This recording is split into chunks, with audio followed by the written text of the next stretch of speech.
Okay, magandang umaga sa lahat ng aking kamamsi. Ako po si Richard Aligo. Gusto ko pong ipaliwanag dito sa aking vlog kung ano yung pinaka-main purpose kung bakit po gumawa ako ng aking vlog. Una po, ang magiging content po ng aking vlog ay tungkol sa ating sosyedad, kung ang mga problema, mga politika, at mga tao sa mga paligid, kung ano ba ang needs nila.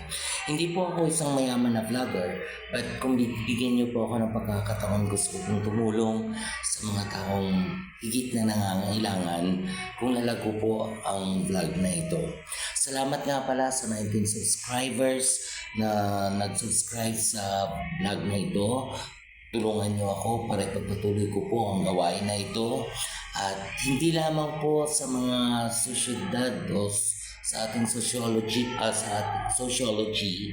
not only the sociology we discuss in this vlog, but also tuturuan ko po kayo kung paano mag-garden, tuturuan ko po kayo kung paano yung mga organic fertilizer na i-apply sa ating mga pananim.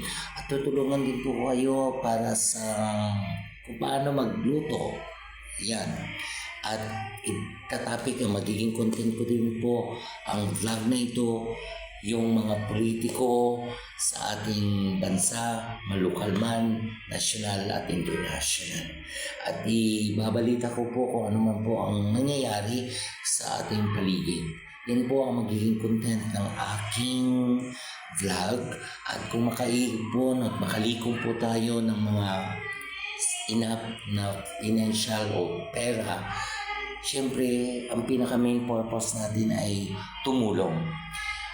Ang ginawa ko ginawa ko itong vlog na ito kasi na-inspire ako kay Kuya Val, yung Kalingap Rob Val Santos, and sumunod yung kanyang anak na si Kalingap Ram. Doon po ako namulat at nagkaroon ng idea para po gumawa po ng vlog na ganito. Nice ko, ang isa pa pong vlogger na gusto ko ay si Kuya Tikram. Si Tikram ay nag-start siya na tumulong sa mga mahihirap at umangat ang kanyang YouTube channel dahil kay Dave.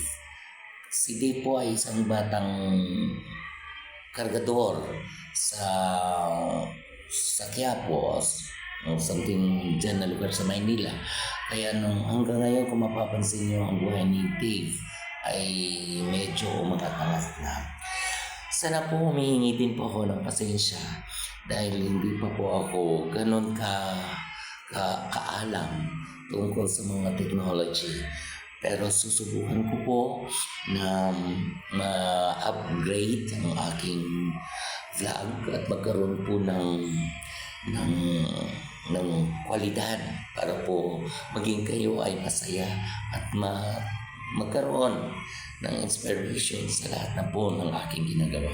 Sa inyong lahat po na nice na mapanood sa aking YouTube channel, huwag niyo pong kakalimutan na mag-subscribe, mag-like at mag-comment dahil marami po akong ipapakita sa inyo na maraming vlog na kakapulutan po ng aral.